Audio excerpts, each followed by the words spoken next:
Après une semaine agitée, avec un déluge de pluie et des inondations, le temps semble redevenir plus clément pour ce troisième rallye du Marcanterre, disputé à Berck et sur la côte Picarde. 130 équipages prennent le départ, la 207 S2000 d'Yves Saint-Réquier porte le numéro 1, mais le nordiste aura fort à faire avec Xavier Pruvot au volant de sa nouvelle Fiesta R5, Pruvot est en confiance depuis sa victoire au rallye de Picardie 15 jours plus tôt.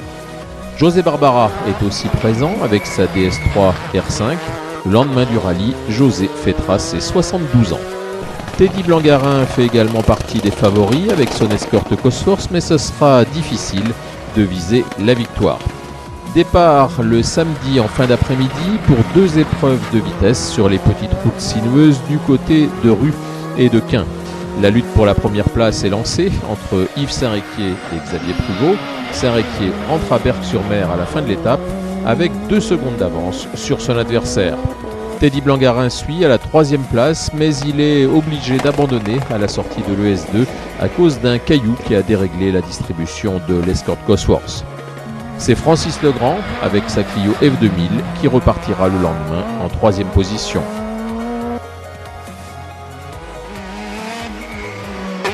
José Barbara suit à la 4e place devant Mathieu Lescarmontier sur sa Mitsubishi Group N.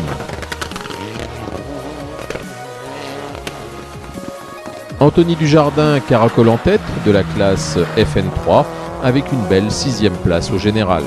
Pierre-Alexandre Perrin, considéré comme le grand favori de la classe FN2, casse un cardan dans la 2e spéciale et est contraint à l'abandon.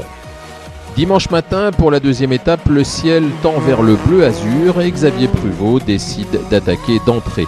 Il passe en tête et porte son avance sur son rival à 4 secondes dès le premier chrono.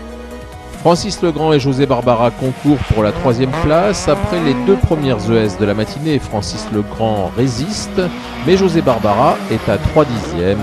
Rien n'est fait.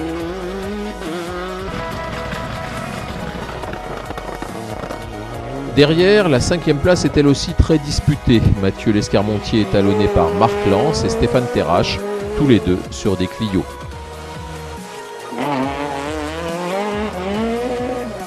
Avec une 11e place, Thomas Garé est le leader en R2 avec sa Citroën C2. Dans l'après-midi, Xavier Pruvot rentre à Berck avec une 2e victoire d'affilée. Preuve que la Fiesta marche bien, il a signé tous les meilleurs temps de la journée et devance Yves Saint-Réquier qui s'est bien défendu mais doit concéder 16 secondes au vainqueur du rallye du Marcanterre. La 3e place aurait été indécise pendant toute la journée. José Barbara a repris 6 secondes à Francis Legrand dans la dernière épreuve. À 72 ans, il monte sur la 3e marche du podium. Avec sa Clio, Marc Lance s'est battu comme un beau diable pour rattraper le temps perdu en début de rallye à cause d'un siège baquet mal réglé. Dans le S5, il devance Mathieu Lescarmontier, le leader du groupe N. Au final, Marc Lance se croit une belle 5e place au général. Stéphane Terrache, Romain Wallon, Alain Labure et Grégory Mouy complètent le top 10. À la 11e place, on trouve Anthony Dujardin sur sa Clio Ragnotti qui remporte la classe FN3. Romain Dufour lui s'impose en FA6. Avec la 14e place, Thomas Garé repart de Berck avec la classe N2, tout comme Éric Leclerc en F2-13. Parmi les autres victoires de classe, on trouve Maxime Seneca en F2-12. Olivier Crépel prend le groupe GT devant Aurélien Vaillant. Bruno Boquet s'impose en A8. Hervé Lenoir en R3. Laurent Dachicourt en FA7. Maxime Lemonnier en FN2. Franck Dubois en FN1.